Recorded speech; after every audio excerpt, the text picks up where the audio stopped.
Hello everyone, welcome to my YouTube channel. स्वागत है आपका अपने यूट्यूब चैनल लीगल बाइट्स 198 पर। Today I am here to discuss about Bharatiya Sakshya Adhiniyam 2023 chapter 10 from section 140 to section 144। आइए जानते हैं सेक्शन 140 से 144 के बारे में। Section 140 order of production of witness and examination of witness.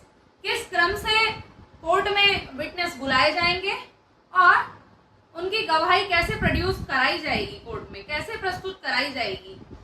This section explain about how witness should be produce and examined in the court. यह section इस procedure को एक्सप्लेन करता है कि किस तरीके से कोर्ट में गवाह, किस क्रम से कोर्ट में गवाह प्रस्तुत किए जाएंगे और उनकी गवाही किस तरीके से ली जाएगी। The rule is the witness must appear and give evidence in order to which the law और द कोर्ट डिसाइड। रूल यह है, नियम यह है कि जो गवाह है वह अपनी गवाही उस क्रम में देगा जिस क्रम में कानून द्वारा यह निर्धारित किया गया है या कोर्ट द्वारा निर्धारित किया गया है कि उसी क्रम में जो गवाह है वह अपनी गवाही देंगे और उसी प्रोसीजर से गवाही देंगे जिस प्रोसीजर का डिस्कशन लॉ में दिया हुआ है। जो प्रोसीजर कानून में बताया गया है उसी प्रोसीजर से गवाहों की गवाही कोर्ट में प्रस्तुत की जाएगी और उसी क्रम से गवाह अपनी गवाही दे सकेंगे। If the law does not provide any fixed order, यदि जो हमारा कानून है, जो हमारा लॉ है, वह कोई फिक्स्ड ऑर्डर प्रोवाइड नहीं करता, कोई फिक्स्ड क्रम नहीं है, कोई फिक्स्ड नंबरिंग नहीं है कि गवाह को प्रस्तुत कराने के लिए, then the court has the power to decide the sequence of producing and examining the witness. Then उसके बाद कोर्ट के पास पावर है कि वह किस प्रोसीजर में, किस क्रम में गवाह को बुला रही है और उनकी गवाही किस प्रोसीजर से करा रही है। कोर्ट को यह पावर है डिसाइड करने की, अगर लॉ में यह नहीं दिया हुआ है कि किस क्रम से कोर्ट में गवाह प्रस्तुत किए जाएंगे। सेक्शन 141 जज to decide as to the admissibility of evidence. जो जज हैं वह जो एविडेंस कोर्ट में प्रस्तुत किया गया है उसकी एडमिसिबिलिटी के बारे में डिसाइड करेंगे। This section explain about how a जज has to decide the admissibility of the evidence. जज कैन आस्क क्लैरिफिकेशन। जज जो साक्ष्य कोर्ट में प्रस्तुत किया जा रहा है उसके लिए क्लैरिफिकेशन मांग सकते हैं, सवाल पूछ सकते हैं। When a party wants to give evidence of a fact, the judge may ask how the fact is connected to the case. यदि जब कोई पार्टी कोर्ट के समक्ष कोई साक्ष्य प्रस्तुत करना चाह रही है तो जज यह सवाल कर सकते हैं कि जो साक्ष्य वह प्रस्तुत कर रहे हैं वह उस तथ्य से कैसे जुड़ा हुआ है। If the judge thinks it relevant, अगर जज को यह प्रासंगिक साक्ष्य लगता है या वह जो साक्ष्य कोर्ट में प्रस्तुत किया जा रहा है वह सुसंगत साक्ष्य लगता है, उस तथ्य से जुड़ा हुआ लगता है, तो जो जज हैं वह उसे अलाउ करेंगे, एविडेंस को एक्सेप्ट कर लेंगे। Evidence depending on another fact, जब साक्ष्य किसी अन्य तथ्य पर निर्भर करता है तब if the fact is relevant only when another fact prove first. साक्ष्य कोई तथ्य है वह जब भी सुसंगत है जब उसे कोई दूसरा तथ्य प्रूव करे, तब then the party must undertake to prove that other fact। तब पार्टी को यह प्रॉमिस करना पड़ेगा, यह वादा करना पड़ेगा कि पहले वह उस तथ्य को प्रूव करेंगे जो तथ्य पहले वाले तथ्य को प्रूव कर रहा है या सपोर्ट कर रहा है, या जो दूसरा तथ्य है उससे पहले वाला तथ्य प्रासंगिक तथ्य माना जा रहा है कोर्ट द्वारा। पहले जो तथ्य दूसरा तथ्य प्रस्तुत किया जा रहा है कोर्ट में साक्ष्य के रूप में पहले वो प्रूव किया जाएगा, तब फर्स्ट जो तथ्य है वह प्रूव्ड माना जाएगा, वह रेलिवेंट माना जाएगा। जज डिस्क्रेशन मीन्स जो न्यायाधीश है उनका अपना विवेक होता है कि वह जो एविडेंस कोर्ट में प्रस्तुत किया जा रहा है उसे प्रासंगिक मान भी सकते हैं और नहीं भी मान सकते हैं। If the relevance of one fact depends on another, जब किसी एक तथ्य की प्रासंगिकता दूसरे तथ्य से जुड़ी हुई है, तब द जज can either ask prove the first fact before the second, तब जज ये कह सकते हैं कि दूसरे तथ्य को प्रूव करने से पहले आपको पहला तथ्य प्रूव करना पड़ेगा, या पहले तथ्य को प्रूव करने से पहले आपको दूसरा तथ्य प्रूव करना पड़ेगा।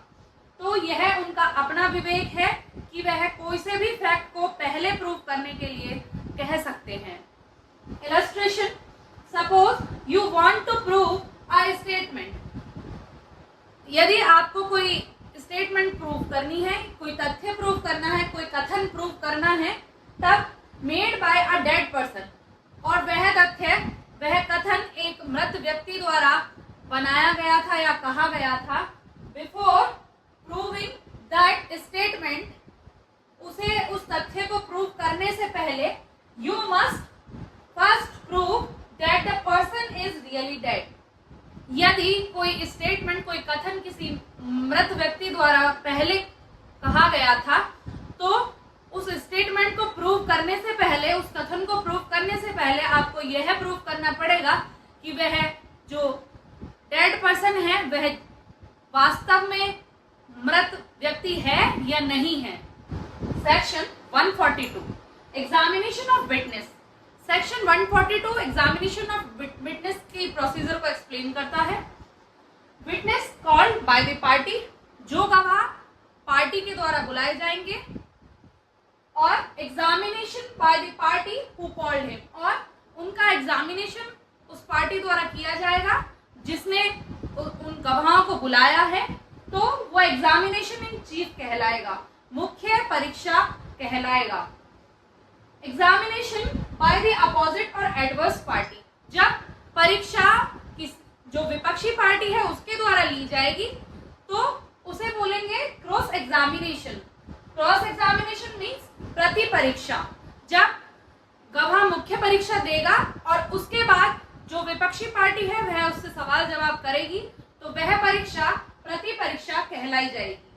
Further examination by the party who called the witness, और बाद में जो एग्जामिनेशन होगा, जो कि जिस पार्टी ने उस गवाह को बुलाया है, अगर दोबारा से उसके द्वारा उसका एग्जामिनेशन किया जाता है, उसकी परीक्षा की जाती है, तो उसे री एग्जामिनेशन कहते हैं, उसे पुनः परीक्षा लेना कहा जाता है।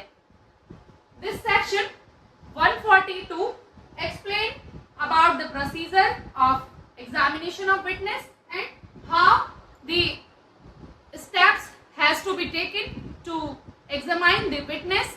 First, if the party calls the witness, then his first examination will be called examination in chief, and second, if the opposite party asks the question to the witness, then the second examination should be called cross examination. Third, if the party who called the witness examined the witness again, then it is called re-examination. यह है पुनः परीक्षा कहलाएगा। Section 143 Order of Examination. Section 143 examination के क्रम को बताता है, किस क्रम में एग्जामिनेशन किया जाएगा किसी भी विटनेस का, किस क्रम में विटनेस की परीक्षा की जाएगी। पहले एग्जामिनेशन इन चीफ, पहले उस विटनेस की मुख्य परीक्षा की जाएगी, देन क्रॉस एग्जामाइन, फिर प्रति परीक्षा की जाएगी जो कि विपक्षी पार्टी द्वारा की जाती है, और फिर री एग्जामिनेशन किया जाएगा जो कि उस पार्टी द्वारा किया जाता है, उस पार्टी द्वारा पुनः परीक्षा की जाती है जिस पार्टी ने उस गवाह को कोर्ट में प्रस्तुत करने के लिए बुलाया था। The examination in chief and cross examination must relate to relevant fact. जो एग्जामिनेशन इन चीफ है, जो मुख्य परीक्षा है, और जो क्रॉस एग्जामिनेशन है, जो प्रति परीक्षा उस विटनेस की गई है वह रेलिवेंट फैक्ट से रिलेटेड होनी चाहिए। But the cross examination need not to be confined to the fact to which the witness testified on his examination in chief. But जब क्रॉस एग्जामिनेशन विपक्षी पार्टी द्वारा किया जाएगा तो जरूरी नहीं कि जो एग्जामिनेशन इन चीफ में जो मुख्य परीक्षा की गई है उस गवाह की, उसमें जो उसने बातें कही हैं वह उन्हीं पे किया जाए। उन जो बातें, जो गवाही उसने जो अपनी विटनेस दी है एग्जामिनेशन इन चीफ में, मुख्य परीक्षा में जो बातें उसने बताई हैं, जो गवाही दी है, जरूरी नहीं है कि केवल वही बातें क्रॉस एग्जामिनेशन में पूछी जाएं। उससे रिलेटेड बातें और अन्य बातें भी क्रॉस एग्जामिनेशन में जो विपक्षी पार्टी है उसके द्वारा पूछी जा सकती हैं। The re-examination shall be directed to the explanation of matters referred to in cross examination। और जो री एग्जामिनेशन है, जो पुनः परीक्षा है, वह उस पार्टी द्वारा की जाती है जिस पार्टी ने पहले उसकी मुख्य परीक्षा करने के लिए बुलाया था। तो वह री एग्जामिनेशन करने के लिए भी उस गवाह को बुला सकती है। वो री एग्जामिनेशन इसलिए किया जाएगा ताकि जो क्रॉस एग्जामिनेशन में उसने कोई नई बातें बताई हैं या नई बातें कोई निकल कर आई हैं या नए तथ्य प्रस्तुत किए गए हैं उस गवाह द्वारा, way if new matter is by the permission of court introduce in re examination, और यदि कोई न्यू मैटर, कोई न्यू फैक्ट्स री एग्जामिनेशन में कोर्ट की परमिशन द्वारा एडमिट किए गए हैं उस गवाह के द्वारा, तो जो एडवर्स पार्टी है, जो विपक्षी पार्टी है, वह फर्दर क्रॉस एग्जामिनेशन के लिए उस गवाह को बुला सकती है। केवल उस मैटर पर, केवल उन तथ्यों पर क्रॉस एग्जामिनेशन होगा जो तथ्य नए तरीके से कोर्ट में एडमिट किए गए हैं री एग्जामिनेशन द्वारा। केवल उन्हीं तथ्यों पर जो विपक्षी पार्टी है, वह जो गवाह है, उससे सवाल जवाब कर सकती है। जो क्रॉस एग्जामिनेशन दोबारा से किया जाएगा केवल उन्हीं तथ्यों पे किया जाएगा जो कि री एग्जामिनेशन में न्यूली एडमिट किए गए हैं। Section 144 cross examination of person called to produce document. Section 144 explain करता है कि जो क्रॉस एग्जामिनेशन होगा, जो प्रति परीक्षा होगी उस व्यक्ति की जो कि कोर्ट में केवल दस्तावेज प्रस्तुत करने के लिए बुलाया गया है। A person summon to produce a document, अगर किसी व्यक्ति को समन दिया गया है किसी दस्तावेज को कोर्ट में प्रस्तुत करने के लिए, तो he does not become a witness, वह उस दस्तावेज को प्रस्तुत करने के लिए केवल कोर्ट में बुलाया जाएगा, वह एक गवाह नहीं कहलाएगा। By the mere fact that he produce it and can not be cross examined unless until he is called as a witness. Means अगर कोई व्यक्ति ए व्यक्ति है और वह कोर्ट में किसी डॉक्यूमेंट को प्रोड्यूस करने के लिए कोर्ट द्वारा उसे समन किया गया है, बुलाया गया है, तो केवल वह उस डॉक्यूमेंट को ही प्रोड्यूस करने के लिए कोर्ट के समक्ष प्रस्तुत होगा, वह कोई विटनेस नहीं कहलाएगा, वह गवाह नहीं कहलाएगा। और इसी आधार पर जो एडवर्स पार्टी होगी वह उसका क्रॉस एग्जामिनेशन नहीं कर सकती, उसके साथ जिरह नहीं कर सकती, उसकी प्रति परीक्षा नहीं की जाएगी। ये 144 हमें बताता है। If you like my video do subscribe my channel. अगर आपको मेरी वीडियो या मेरे द्वारा दी हुई जानकारी अच्छी लगी है तो मेरी वीडियो को लाइक करें, शेयर करें, सब्सक्राइब करें। Thank you.